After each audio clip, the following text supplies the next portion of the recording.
대담 친구들 시간입니다. 강대강 대치가 아닌 재치 있는 입담과 썰이 존재하는, 그러면서도 현안은 날카롭게 들여다보죠. 이 시간 함께하는 분들, 편안한 친구들 단짝 버디로 칭해봤는데요. 김영배 더불어민주당 의원 나오셨습니다. 어서 오십시오. 네, 안녕하세요. 김영배입니다. 네, 그리고 버디로 칭해진 조혜진 전 국민의힘 의원은 지금 열심히 달려오고 계신데 상암동 근처까지 조심 오셨다니까. 운전하시고 오시기 바랍니다. 네, 네. 아이고 그 우리 김 의원님 이제 3선에 드디어 이제 올라가셔서. 어우, 재선입니다. 아, 재선이십니까? 예. 아유. 재선이셨구나. 제가. 근데 성북구청장을 오래 하셔서 그런지 제가 선출직을 굉장히 많이 했다는 생각이 들어서 했는데 예. 뭐 3선 꼭 하시면 되니까요. 감사합니다. 근데 아니 이번에 외통위 간사 맡으셨다면서요? 예, 제가 외교통일위원회 간사를 맡게 됐는데 현안도 많고 국익 중심으로 재편되고 있는 이 국제 질서에 대응을 잘 해야 될 텐데요. 네. 어깨가 무겁습니다. 네. 국민의힘이 이제 외통위원장을 맡기로 했는데 치열하더라고요. 안철수 저는 의원. 외통위원장 경선은 처음 봅니다. 저도 처음 봐서 그래서 안철수 의원하고 지금 김석기 의원 두 분이 예, 아마 그렇다고 들었습니다. 경쟁하는데 물론 이제 뭐 간사로 내정이 되셨지만 위원장으로 오실 분이 이제 둘 중에 한 분이실 텐데 우리가 외통위를 상원이라고 하지 않습니까? 일반적으로 그렇게 부르죠. 대한민국의 상원 나중에 이제 새로 오실 위원장님과 잘 이끌어 주시기 부탁드리겠습니다. 예, 그래서 훌륭한 분이 오실 걸로 믿고 예, 함께 잘 협력해서 이끌고 나가도록 노력해 보겠습니다. 네, 네. 의원님. 네. 지금 그러면 저희가 조 의원님 안 계시니까 일단 뭐 민주당 상황부터 한번 여쭤볼게요. 네네. 맞아요. 근데 이제 지금 이재명 대표님 지금 이제 그만두셔서 이제 연임 도전하는데 근데 지금 여기 도전하시는 분이 아무도 안 계시는 것 같아서 지금 이게 그냥 이제 그냥 말하자면 추대 형식으로 갈 수가 있나요? 지금 단독 출마를 하게 되면 뭐 이렇게 무투표로 네. 하게 되는 셈이라고 봐야 되겠죠. 원샷 경선이 될 수도 있다 이런 얘기 나오더라고요. 뭐 그럴 수 있습니다. 그런데 지금 이제 윤석열 대통령의 국정 운영이 워낙 일방적이고 독주가 심하니까 네. 거기에 대해서 이번에 총선에서 국민들이 심판을 했는데도 네. 지난번에 보면 특검법 거부하고 여전히 지금 국민의 뜻을 무시하는 이런 모습들이 결국에는 우리 민주당 지지자들이나 아니면 민주당에 있는 우리 구성원들 입장에서는 정말 이제는 뭐 예를 들면 전시처럼 네. 그런 이제 전시 내각을 꾸리듯이 네. 좀 일사불란하게 이재명 대표를 중심으로 해서 싸워 나가야 되겠다 이런 이제 분위기라고 봐야 되는 거죠. 네. 그런데 과연 이제 그렇게 추대 형식 이른바 원샷 경선 그래서 뭐 이제 사실상 찬반 투표로 갔을 때 그렇게 해서 갔을 때 과연 이제 나중에 중도를 끌어들일 수 있겠냐 혹은 또 이제 너무 강성 지지층에 휘둘리다 보면 외연 확장에도 조금 걸림돌이 되지 않겠냐 그래서 이제 누군가 더 나올 수 있을 것이다라는 또 예측도 있긴 하더라고요. 그래서 뭐 누구든지 출마하는 건 자유니까요. 네. 그건 뭐 얼마든지 시간이 있으니까 지켜볼 일인데 우선 당 분위기를 보면은 아까 금방 말씀드린 대로 유력한 대선 후보인 이재명 대표가 네. 워낙 대승을 한 총선 이후에 예. 전국을 아무래도 책임 있게 끌고 가줘야 이게 이후의 대선까지도 준비할 수 있지 않느냐는 분위기가 지배적인 게 사실입니다. 다만 말씀대로 과연 그게 이재명 개인만 보면 네. 본인이 대권 가도록 가는데 이게 과연 무탈하겠냐. 그렇죠. 이런 이제 걱정이 있는 것도 사실이고요. 네. 또 민주당이라고 하는 정당 입장에서도 경쟁이 없다 이렇게 보이는 게 네. 과연 건강한 정당으로서 이렇게 유지가 되겠냐. 네. 이런 이제 내외적인 우려가 있는 것도 사실이에요. 네. 그렇기 네. 때문에 오히려 저는 지금 이제 중요한 거는 정말 국민들이 바라는 정치를 시원시원하게 해나가도록 네. 민주당이 잘하는 게 일단은 제일 중요할 것 같고요. 잘하는 게 중요하다. 두 번째는 이제 그럼에도 불구하고 내부에 여러 목소리들이 있는 것도 사실이니까 네. 뭐 어대병이라고는 하지만 네. 이재명 대표가 잘 귀를 기울이고 내부의 소통을 강화하고 그래서 다양한 목소리가 터져 나오고 공존할 수 있도록 네. 하는 리더십을 잘 발휘하는 게 지금으로서는 현실적으로 중요한 면이 아니냐 이렇게 보이기도 합니다. 네네. 자, 민주당 전당대회 얘기를 좀 해보겠습니다. 지금 혼자 계시니까. 오늘 전당준비위원회가 출범한다고 하던데요. 네네네. 네, 면면을 좀 알려주시겠어요? 지금 저도 아직 명단은 다 보지는 네, 네. 못했습니다. 네네. 못했는데 전당대회 준비위원회는 아무래도 객관적으로 전당대회의 관리를 책임지는 그렇죠. 관리를 것이고요. 해야 되니까. 네. 또 하나는 당헌 당규를 이제 개정하거나 정책 강령을 손보는 네. 아주 또 중요한 임무가 맡겨져 전준위에 있습니다. 그런 임무도 예, 있군요. 그렇습니다. 네. 그래서 그렇구나. 전당대회 준비라고 하는 게 인물을 뽑는 것뿐만 아니라 네. 아까 말씀드린 대로 공약, 정책 그리고 우리가 가지고 있는 당헌 당규 네. 뭐 이런 걸 전반적으로 다 손을 봐야 되기 때문에요. 네. 상당히 중요한 임무를 가지고 있다고 봐야 되고요. 네. 또 이번 전당대회가 아무래도 지방선거까지 네. 예, 이제 이 공천권을 가지게 되는 지도부를 그렇죠. 네. 구성하는 거기 때문에 네. 그런 면에서는 굉장히 무거운 그런 임무가 있는 준비위원회가 되겠습니다. 근데 김 의원님 제가 이제 저도 이제 정치 평론하는 입장에서 밖에서 듣는 얘기들이 많은데 이재명 대표의 대세론 혹은 뭐 어대명 또 대명을 넘어서 당대명까지 나온 상황이니까 그건 그렇다 치더라도 그럼 그때 함께 구성되는 지도부가 약간 균형과 포용을 좀 맞춰주려면은 최고위원회 구성이 그래도 좀 다양화되거나 조금 개파가 남배가 돼야 되는데 너무 친명일색이다. 그러니까 뭐 김민석, 전현희, 이현주, 민영배, 전준옥, 강선우, 김병주 숨이 좀 찹니다. 그래서 전부 이제 친명임을 표방하는 분들이라 대의원 구조가 그렇다 치더라도 이건 조금 좀 일색 아니냐 이게 또 부담이 될 수 있다 이런 지적이 있어요. 네, 그것도 똑같이 내에서도 우려하는 시각들이 있어요. 네. 네. 너무 이제 일색 또 이 소위 하기엔 일변도로 가는 거는 네. 나중에 이제 다른 어떤 평가를 할 시점이 오면 네. 이게 큰 책임을 오히려 거꾸로 이제 져야 되는 상황이 올 수도 있기 그렇죠. 때문에 네. 당의 다양성과 그런 이제 조화를 이룰 필요가 있지 않느냐 이런 이제 목소리가 있는 것도 사실입니다. 근데 조금 이제 시간이 아직 남아 있기 때문에 후보자 등록을 하고 나면은 그 결과를 다시 한번 뭐 볼 필요는 있겠는데요. 네. 이제 우리 소위 당내의 이제 지지자들의 분위기는 네. 어쨌든 윤석열 정부를 견제하고 예. 목전에 와 있는 이런 이제 민생 문제 이런 거를 민주당이 책임 있게 좀 잘 끌고 나가라 이런 목소리가 워낙 크다 보니까 이제 그게 아무래도 금방 말씀하신 대로 밖에서 보기에는 야 너무 뭐 일색 아니냐 네. 뭐 이런 이제 우려를 하시는 것 같은데 저는 일을 잘하는 게 오히려 지금 그래서 더 중요한 면이 아닌가 이제 그렇게 말씀을 드리고 싶어요. 아니 김영배 의원님이 최고위원회 딱 들어가 계시면은 좋겠다. 저는 싶은데. 최고위원을 했습니다. 아니 초선 때 네, 네. 그렇구나. 대통령 선거를 치를 때 네. 송영길 대표와 함께 제가 최고위원이었거든요. 아하. 맞아요. 기억이 그때 납니다. 사실은 네. 대통령 선거 패배를 책임지고 그날 네.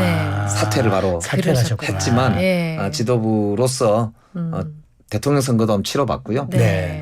중요한 국정 현안들에 대해서 논의를 네. 해봤던 경험이 있는데 말씀대로 민주당이 지금 국민들의 기대가 큰 만큼 그만큼 어찌 보면 이 무거운 책임을 감당해내는 그런 최고위원들의 면면 이런 것도 참 중요한데요. 뭐 저도 그런 아쉬움이 없는 건 아닙니다. 네. 그러나 네. 그렇다고 누구 나가라고 뭐 일부러 할 수는 떠밀 없고. 수는 없잖아요. 네. 그러니까 조금 한번 두고 보시죠. 네. 네. 근데 예, 말씀하시죠. 아, 근데 전당대회 날짜가 어떻게 되세요?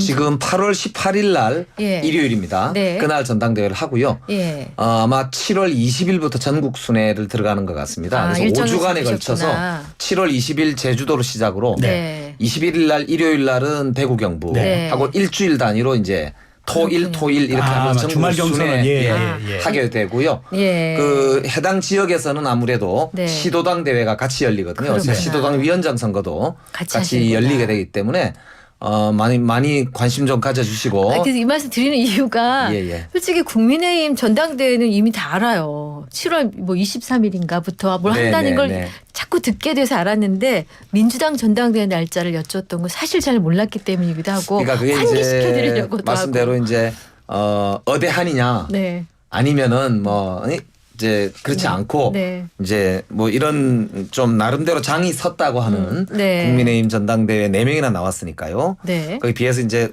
혹시 흥행 실패하는 거 아니냐. 맞아요. 그거 예, 예. 여쭤보려고요. 예, 그 네. 말씀이신데요. 그럼에도 불구하고 우리는 워낙 압도적 다수당이기 때문에 네. 저는 국민들은 관심을 가지실 수밖에 없을 거다. 그래서 저희들이 더 잘할게요.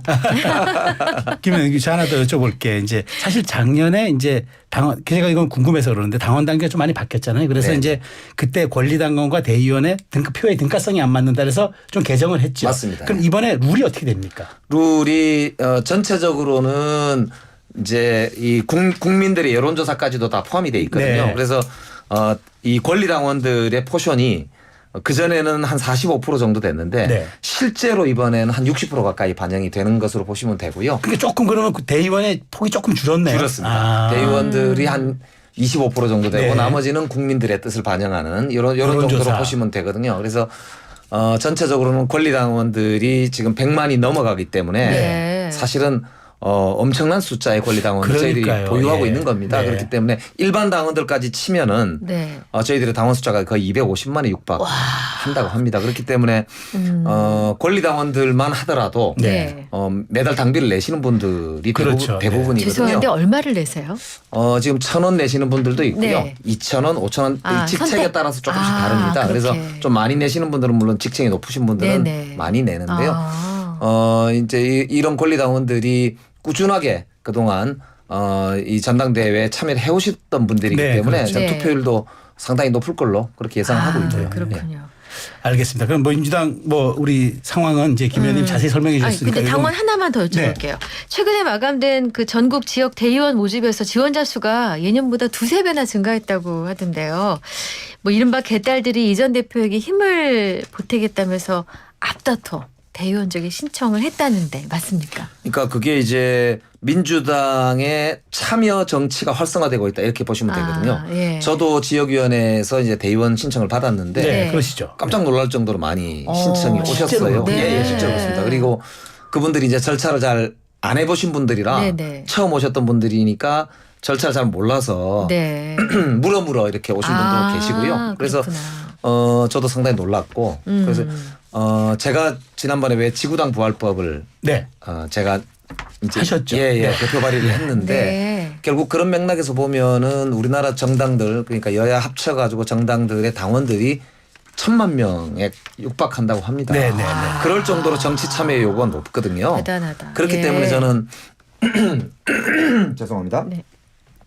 국민들이 실제로 정치의 주인으로 네. 자기의 주권을 행사할 수 있도록 다양한 참여 장치를 확대하는 게 매우 중요하다고 보고요. 그런 면에서는 이제 이번 민주당 전당대회에 그런 사례를 잘 참고해서 국민의힘이나 다른 정당들도 좀 더 정치 참여가 확대되는 방향으로 그렇게 좀 제도를 개선할 필요는 있겠다 이런 생각을 하죠. 말씀 네. 나온 김에 그러면 지구당 부활 얘기가 지금 어쨌든 한동훈 또 위원장이 그러니까 이제 후보죠. 한동훈 이제 당권 이제 후보가 쏘아 올려서 그것도 화제인데 그렇다면 김 의원님도 만일 이제 그 국민의힘 쪽에서 그런 게 공론화가 된다 그러면 지구당 부활이 다시 어차피 법도 발의하셨으니까 그러면 이번 국회 내에서 현실화될 가능성이 매우 높네요. 저는 매우 높다고 보고 있습니다. 아 매우 높다. 예, 네. 특히나 돈 먹는 하마라는 비판 때문에 그 당시에는 사실 사라졌지만 그랬죠. 네.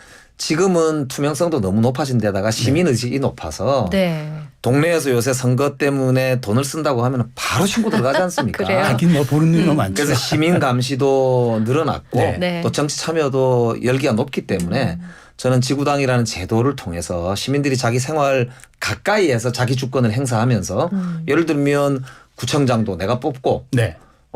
구의원 후보도 내가 네. 뽑고 또 잘 못하면 자르고 네. 이러면서 이제 정말 자기가 정치의 주인으로 이런 시민들이 등장하는 시대가 왔다. 그런 네. 점에서는 지구당 부활이 이제는 뭐 꼭 필요한 시기가 됐다 이렇게 보고 있습니다. 그래서 한동훈 위원장이 지난번에 그럼 이제 발표를 하시는 거 보고 제가 굉장히 반가웠어요. 네. 왜냐하면 특히나 제가 21대 지난번 국회에서 정개특위 간사였지 않습니까? 네, 그렇죠. 네. 그때도 이 지구당 부활법의 논의가 있었어요. 일부 논의했었죠. 그런데 결신 없었지만. 그때는 국민의힘 의원들이 결사 반대하셨어요. 아, 그래가지고 그렇습니까? 결국에는 네. 법이 통과가 안 됐었거든요. 아. 그래서 이번에는 한동훈 위원장이 뭐 어떤 이유가 됐든지 네, 간에 네. 그걸 들고 나오셨기 때문에 네. 유력한 후보 당대표 될 가능성이 높은 후보로 제가 보기에는 보이는데 네. 이 되겠구나 이런 생각이 들어서 지구당 부활법을 시작으로 해서 저는 정치 전반의 불신을 좀 제거할 수 있도록 하는 정치개혁 입법들이 좀 많이 나왔으면 좋겠어요. 특히 예를 들면 이런 게 있어요. 그러니까 여야정 상설협의체 네, 그렇죠. 아예 이런 거를 법제화해가지고 네. 총리는 예를 들어서 예. 여당과 야당의 정책위 의장과 뭐 월 1회. 예, 월 1회 이상은 만나야 이상. 된다. 예. 라든지 예. 또 대통령직 인수위원회는 네. 의무적으로 네. 야당의 정책위 의장과 몇 사람을 넣어야 된다. 아, 위원으로. 예, 예. 혹은 아니면 뭐 이행 결과 그러니까 자기들이 준비한 공약 이행 계획을 야당과 의무적으로 협상해야 한다. 네. 뭐 이런 조항을 넣는다. 그거는 뭐 정권이 바뀌어도 계속 유한한 맞습니다. 계속 이제 그런 이어지는 그래서 거니까. 여야가 구조적으로 협치를 안 할 수 없도록 네. 저는 제도를 만들 필요가 있다고 생각해요. 사실 지금의 정치개혁법이 2004년도 2005년도에 오세훈 전 그때 당시 의원이 주도해서 만든 이른바 오세훈법이잖아요. 네네. 근데 20년의 세월이 흘러서 조금 이제 시대에도 좀 바뀌고 있으니까 보완해야 될 점도 있다는데 그런 것도 감안하셔서 하신 말씀이군요. 맞습니다. 이제는 정말 우리나라의 규모가 전 세계 7위 안에 들 정도의 네. 경제 규모를 가졌잖아요. 네. 그러니까 그리고 민주주의는 정말 시민들의 의식이라는 건 전 세계 최고 아닙니까? 네. 그러니까 이 정도 되면은 똑똑한 시민들이 나라의 주인으로서 정책에도 참여하고 정치도 주도할 수 있도록 저는 제도화시키는 게 옳다. 이제 그렇게 생각하는 거죠. 알겠습니다. 자, 이제 국민의힘이 어제부터 상임위원회에 참여를 하면서 뭐가 정상화된다 이렇게 봤는데 어제 하루 종일 뉴스 다들 보셨을 거예요. 분위기 좋지 않았습니다. 예. 그렇죠. 예. 일단 입장을 선회한 것에 대한 평가 그리고 어제 상임위의 모습에 대한 평가를 좀 해주신다면. 어제 이제 상임위에서는 많이들 이제 충돌이 좀 곳곳에서 있었더라고요. 네. 특히 이제 방송 3법. 네. 네. 과방이었죠. 네.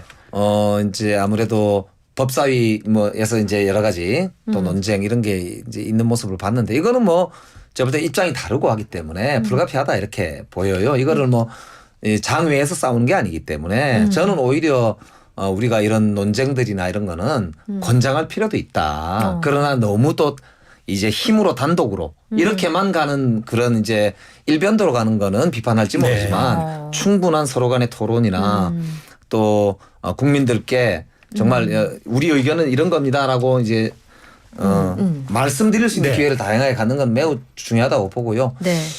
국회가 이제 목요일 날 그러니까 네. 이제 27일이거든요. 네. 그날 상임위원장 7개 나머지를 뽑습니다. 그렇죠. 네. 네. 근데 왜 그날로 3일 미뤄졌냐면은 네. 국회 부의장을 이제 국민의힘에서 네. 선정을 하는 게 경선을 해야 된답니다. 아. 그렇죠. 그래서 주호영 의원 그러다 보니까 그래서. 그러다 보니까 박덕흠 주호영 의원과 박덕흠 의원 두 분이 이제 후보인데 그 선거가 공고도 해야 되고 아하. 선거 운동도 해야 되니까 그래서 시간이 법적 시간이 필요해서 필요하군요. 네. 3일을 이제 시간을 둔 것이고요. 그렇군요. 그러니까 상임위는 이제 27일 이후에 네. 바로 정상화된다. 그렇구나. 예, 그렇게 아시면 예, 되겠습니다. 예. 말씀 하는 도중에 우리 조혜진 전 의원 오셨어요. 한숨 돌리실 동안에 말씀 좀만 듣겠습니다. 아니 우리 김영배 의원님 외통의 간사시잖아요. 네네. 근데 어제 법사위에서 처음에 논란이 됐던 게 여당 간사를 뽑아달라. 근데 간사는 여당 야당 한 분씩 원래 있어야 되는 건가요? 그렇습니다. 그럼- 왜냐하면 예, 예. 교섭단체가 되는 정당은 네.